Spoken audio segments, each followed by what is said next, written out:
Before ICBMs, America's nuclear deterrent depended on strategic bombers being able to fly deep into the Soviet Union.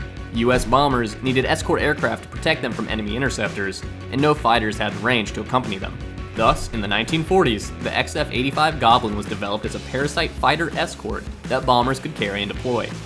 Lacking all-around and combat capability, it would have been quickly annihilated by Soviet interceptors. The Goblin was also incredibly difficult to redock with its mothership and had a flight time of only 30 minutes, so US Air Force officials soured on the parasite fighter's possibilities.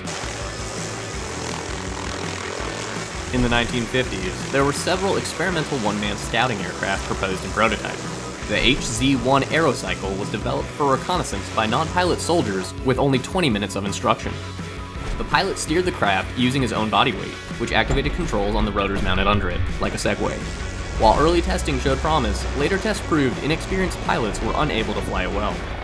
2 crashes occurred due to rotators striking together and causing the pilots to lose control, ultimately sealing its fate. In the strange infancy of jet planes, almost any idea was worth exploring, so there was nothing unusual about taking the Korean War's F-84 Thunderjet and putting a propeller on it. The result was the XF-84H, a single-seat turboprop that at the time was the loudest plane ever built.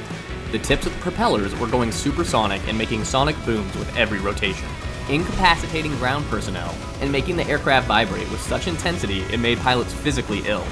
The Thunderscreech was retired after less than 10 hours of flight time. Goodyear's plan was for larger aircraft to drop an unassembled inflatable plane near a crash site. On the ground, the friendly flyers could pump up their ride and fly to safety. The engine would run a small propeller and pull the inflatable plane along at a top speed of just over 50 miles an hour. Even at the program's beginning in 1956, the premise was questionable, but it lingered until 1973 before being scrapped. The Pogo was born out of a requirement to put interceptor aircraft aboard ships that weren't aircraft carriers. In 1951, the best idea Convair came up with was to put the landing gear on the back of the plane and point it straight up. That wasn't a bad idea for takeoff, but landing was another matter altogether. Pilots had an extraordinarily difficult time judging the rate of descent in the Pogo. The first pilot to successfully land the Pogo on its tail got an award for it before the Navy scuttled the program in 1955.